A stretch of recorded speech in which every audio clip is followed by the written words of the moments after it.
Good morning, everyone. Welcome to Coffee with Casey, where we have a few things to talk about, but mainly what we're going to talk about today is real estate AI.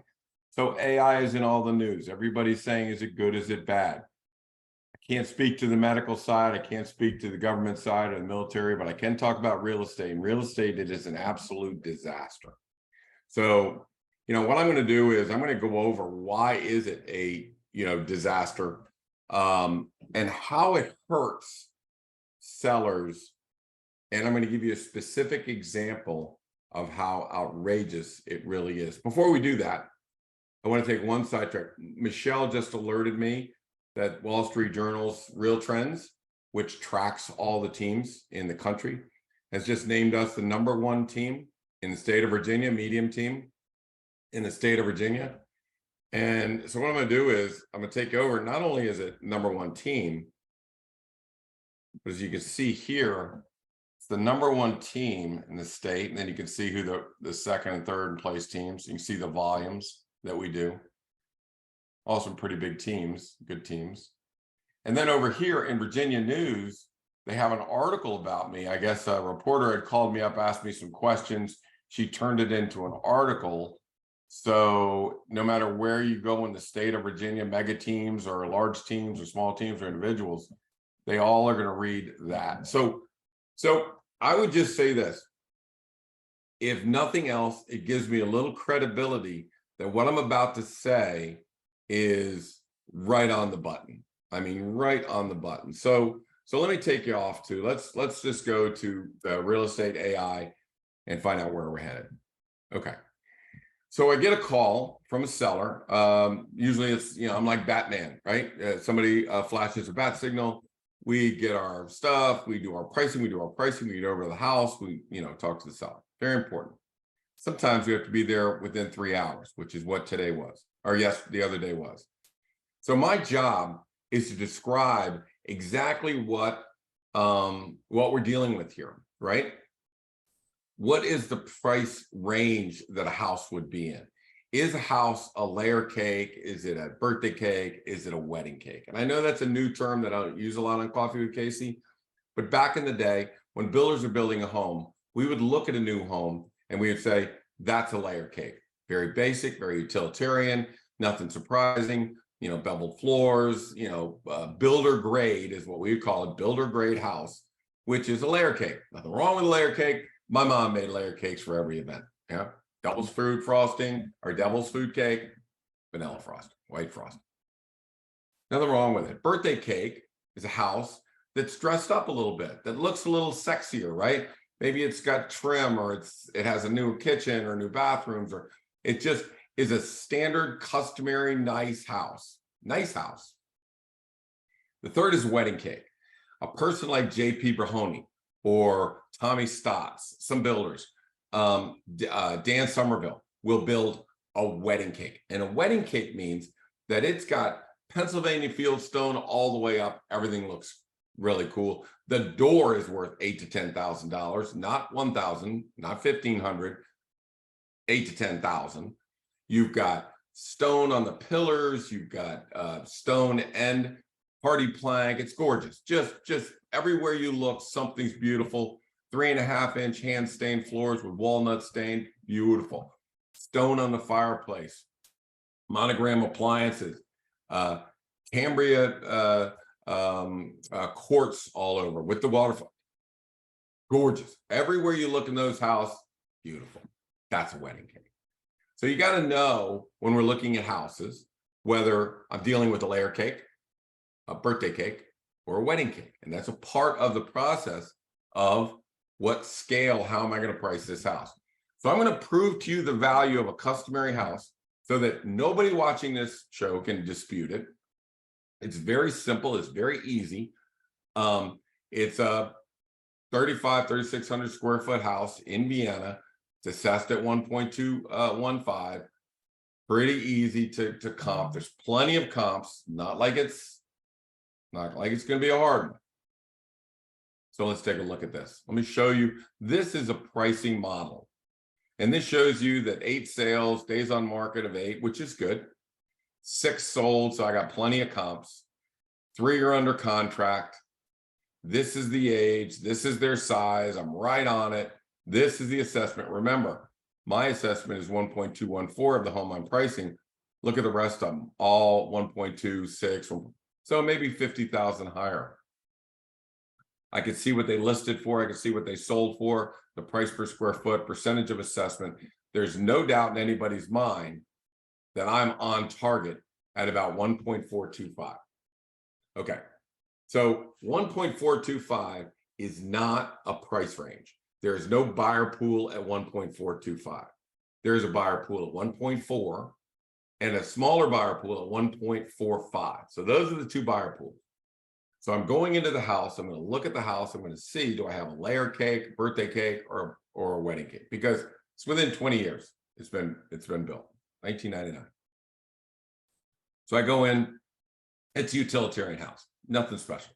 It's a nice house. It just is functional, but there's no bells and whistles. It's not a birthday cake. It's a layer cake. We got a layer cake.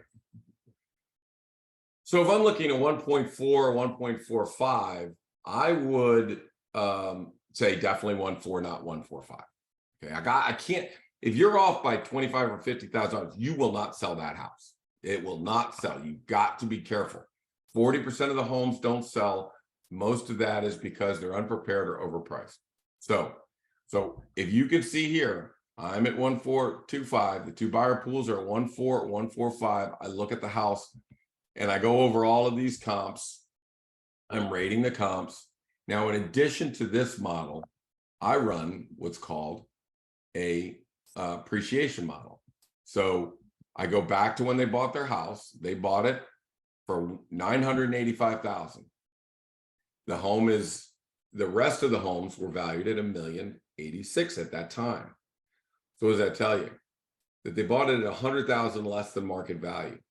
Layer cake, right? That validates my opinion. My antennas were up when I saw this. I said, why did they buy it for $100,000 less than the market condition? And then I got to the house. I went, it's a layer cake. Okay, I get it. No big deal. It's just, got to price accordingly. So what I do is I use the appreciation throughout the years. I run a model every year so I can follow what is that buyer pool. Where is the buyer pool at for a 3,600 square foot home built in 1990s? The 1.45. I mean 1.425. That's the exact same number that I just came up with. So I know I'm right. Now, if the home was purchased 100,000 under, and I'm getting to the AI here in a minute. Right now, we're talking authenticated intelligence. This is logical. This is exactly what the house is worth. Before I show you what artificial intelligence says it's worth, I want you to know what it actually is worth. So the buyer pool is at 1.425. We are somewhere 1.325, but nothing on the market, not a lot of actives. We have I know interest rates are high, but we just don't have any inventory. We may be able to put it on that buyer pool at 1.4. So this again would tell me if I'm stuck at 1.4 or 1.45, where do I want to test? This clearly tells me, well, you really should be at about 1.325. So don't go over 1.4, right? So all of my intelligence now tells me, all my intel, and guess what? I'm right. I'm right on the button. I'm not off by anything. I know the appreciation is in agreement. I know they're a layer cake. I know when they were built, what they were built for. I know how it's appreciated. I know what the comps currently say it's worth. So I'm right on the number. There's plenty of comps, so I don't have to worry that, maybe one or two comps skewed it. It did not. All right, so we're all in agreement. This house 1.4. I go over this with the seller after I go over a lot of other stuff, marketing with that. I go over the pricing. So, and again, let me just say this. Some agents will walk into a listing and say, what do you think it's worth? Do you think it's worth 1.75? I think it's worth 1.75. Absolutely. I think that's a great number. Let's start from there. There are agents that talk about this all the time, that if Zillow has a number and that's what the seller wants, that's what they just go with. They don't argue. They can say, hey, Zillow must have been wrong. Artificial intelligence. I can tell you they're wrong every time, which is why 40% of the houses go with unsold. All right. So we're clear 1-4. I tell this to the seller. I look up from my computer and his face is purple. It's not red. He's not mad. He's beside himself. I'm absolutely 100%. And I'm not sure, to be honest with you, when I first looked at this, I wasn't sure what was going on. It's like, am I too high? Do you think I'm too high? Do you think it should be in the 1-3s? Because that's probably where it would be. He said, you're trying to rip me off. I want I'm sorry, let me go back. I want $2 million. I want $2 million for this house. Now I know that if you go to 1-4-2-5, that's too high. So how would I handle? How can you be off by $600,000?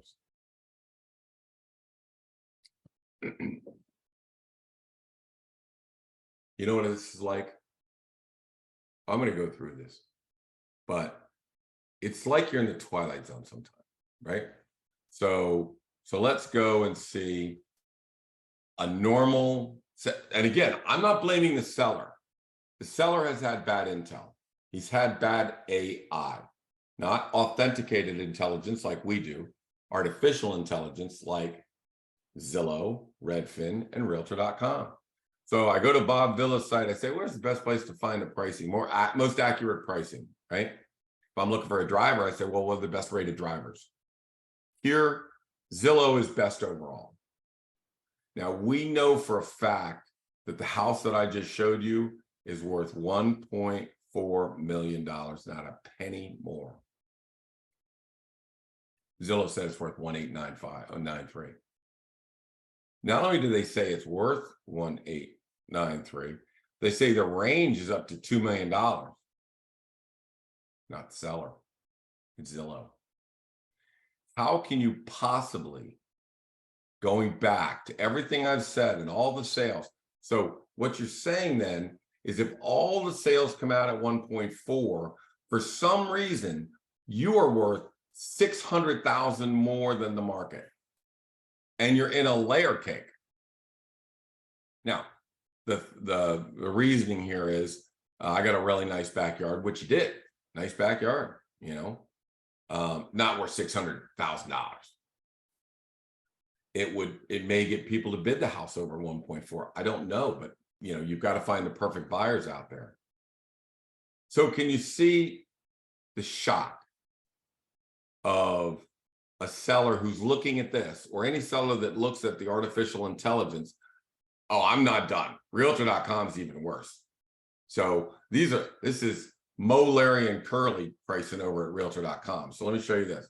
So now we know where you got the 2 million. And again, you got to understand, I'm not blaming a seller. I get it.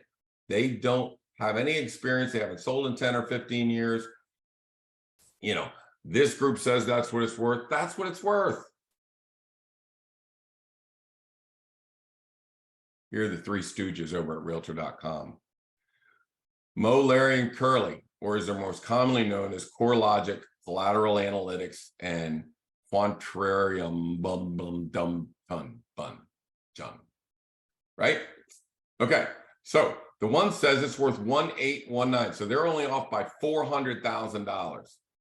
The second one is off by $500,000. They're at 1,891. Sounds like that's where Zillow's getting their stuff from right there. So one's off by 400,000, the other's off by 500,000, and then the third one, analytics or the Quantumarium is at 1,442. That might sound familiar. It's closer to the number that I'm looking at. But if you're a seller, who do you believe? Do you believe the 1/8s or do you believe the 1/4s? Redfin. Well, Redfin's at 1.6. Oh, let me go back to Realtor.com and show you. Their estimate is 1,772. If you add those three numbers, that's what you get, 1,772. So they're off by $375,000.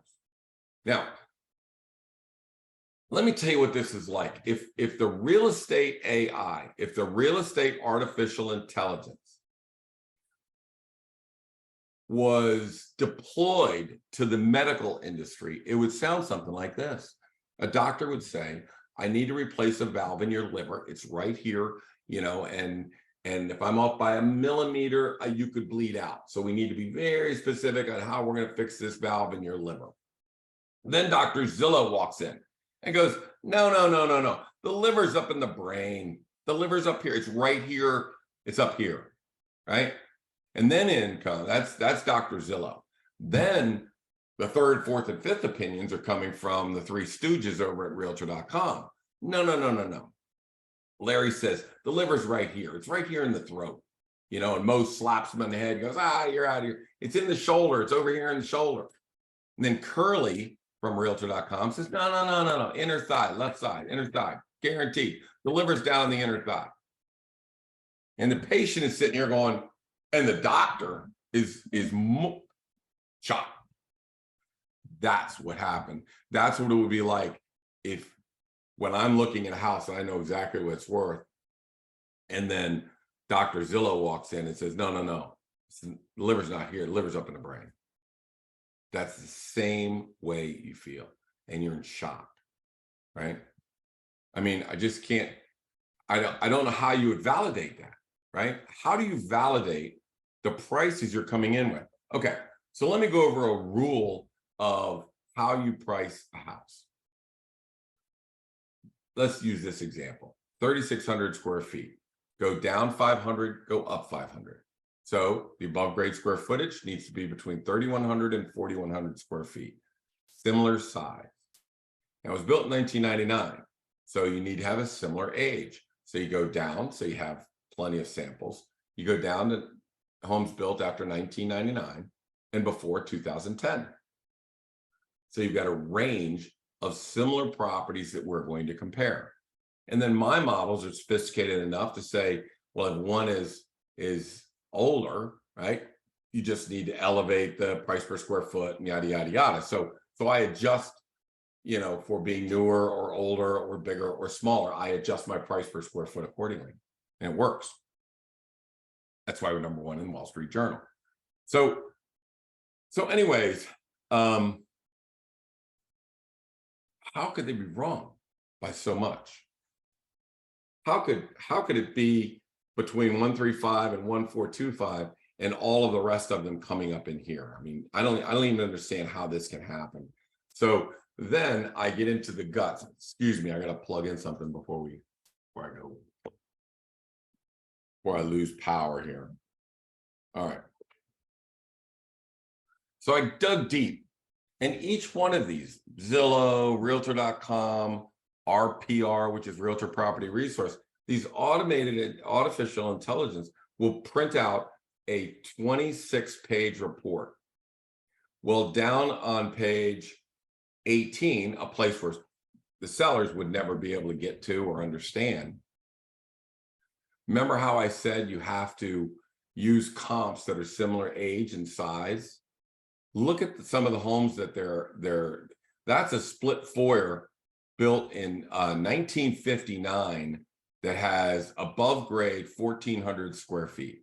So you're going to use as a comp a 1959 home, a split foyer that is 1,450 square feet above, 3 bedrooms up, 1 bathroom up. You're going to compare that house to a 1999 3,600 square foot home on a 17,000 square foot lot. Here's one. This is a Rambler. This is in their comps. This is a 1,000 square foot Rambler built in 1958. How in the heck does that qualify as a comp? No appraiser in America is going to do it. This is Zillow. This is Realtor.com. This is RPR, Realtor Property Resource. The next one is a wedding cake at 714 Kingsley. This was built in 2017. Again, it's not in the range between 1990 and 2010. It's only 4 or 5 years old. You can clearly see it's a wedding cake. At worst, it's a birthday cake. So they sold at 1.699, or they're on the market at 1.699. Why they're using actives, I have no idea. So it's on the market at 1,699. It was built in 2017. It's the same size. Bigger. It's bigger. And they're saying that your home is $200,000 more valuable. Built, again, a layer cake built in 1999. That layer cake is more valuable than this birthday cake that was built in 2017 and is bigger.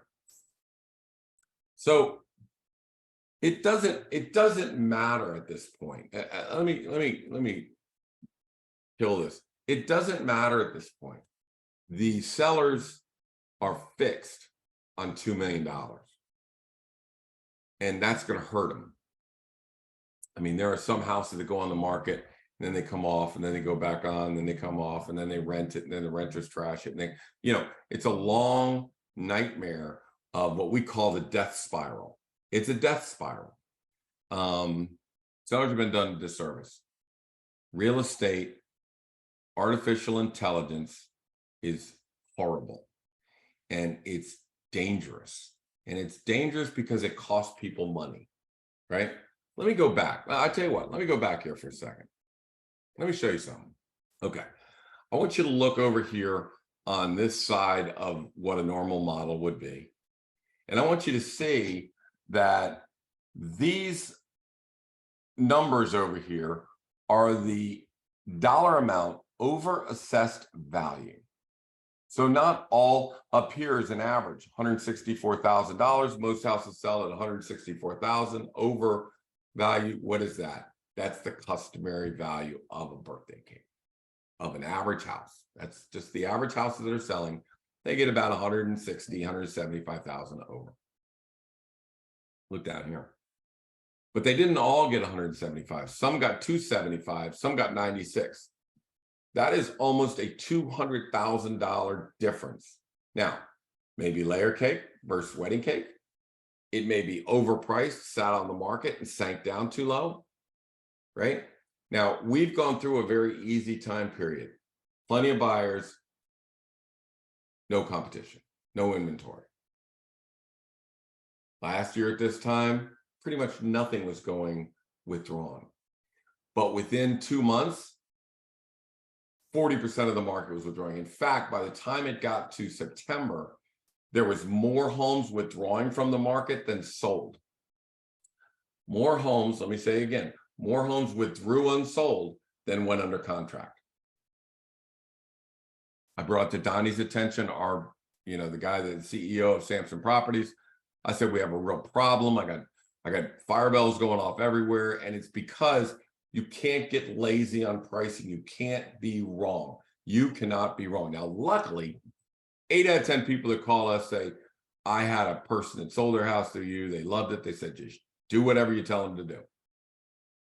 So we're very fortunate that there's enough track record that those, but I'm talking to sellers that may not have that confidence yet and maybe looking at Zillow and going, Zillow or Casey Samson, which one do I believe? I think it's $2 million. I'm going to go with the Zillow.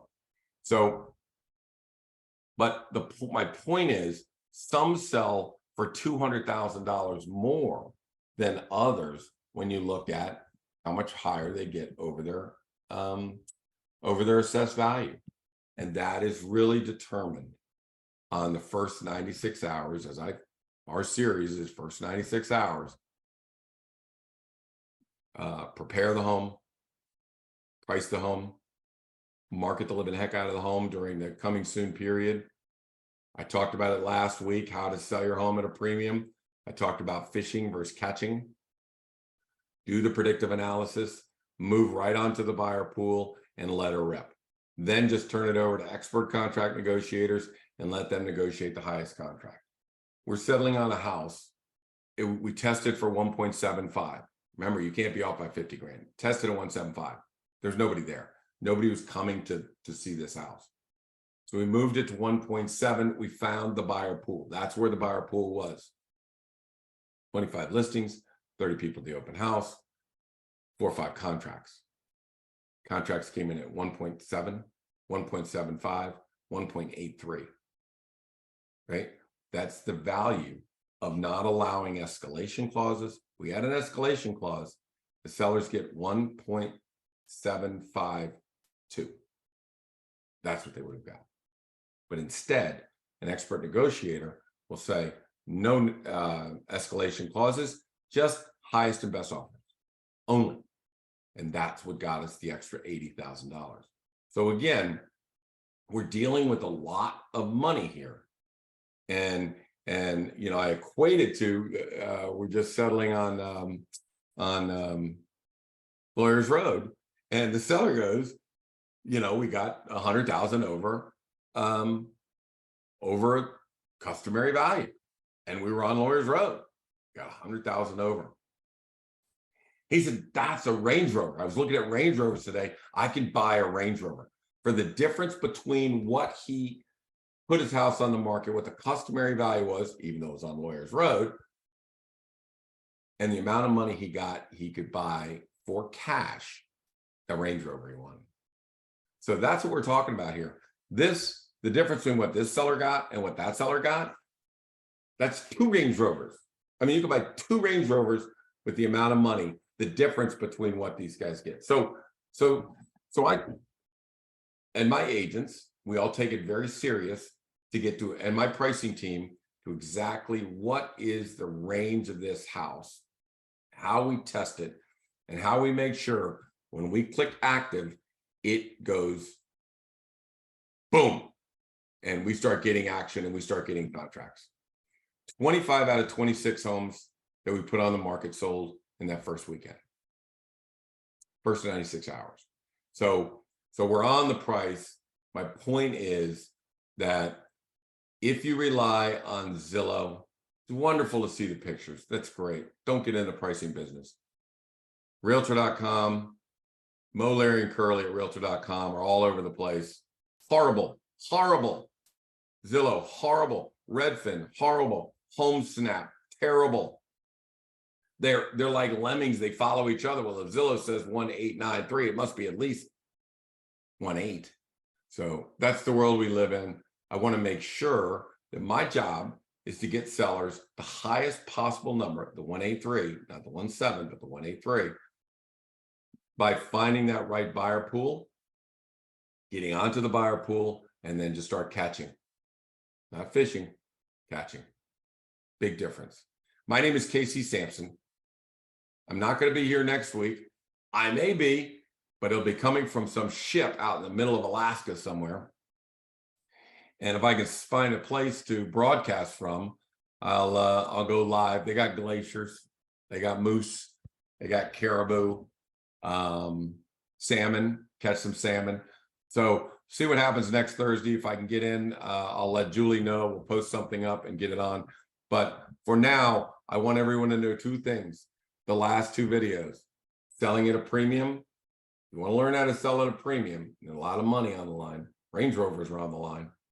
And this one was how artificial intelligence can send sellers into a death spiral. And we want to make sure that never happens. My name is Casey Samson. You can call me at 703-508-2535 or Casey@CaseySamson.com. Bye now.